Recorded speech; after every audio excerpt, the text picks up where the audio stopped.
Stick connect ചെയ്യേണ്ടത് ഇത്രേ ഉള്ളൂ. ഇതിൻ്റെ കൂടെ വരുന്ന ഈ സെൻസറും USB പോർട്ടും വരുന്നുണ്ടല്ലോ, അതിൽ ഇത് USB-C ഇതിനും കൊടുക്കുക.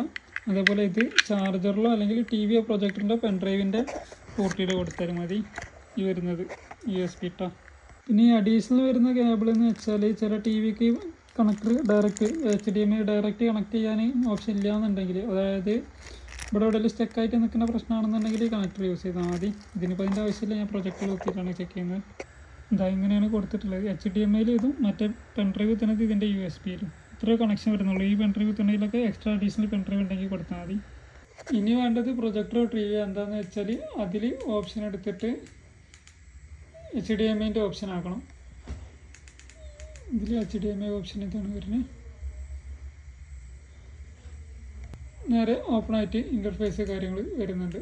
ഇതാണ് ഇതിൻ്റെ മെനു വരുന്നത്. ഓക്കെ, പിന്നെ വൈഫൈ കാര്യങ്ങൾ സെറ്റിങ്സിൽ വരുന്നുണ്ട്. സെറ്റിങ്സ് നേരെ വൈഫൈ പാസ്വേഡ് അടിച്ച് കണക്ട് ചെയ്യുക.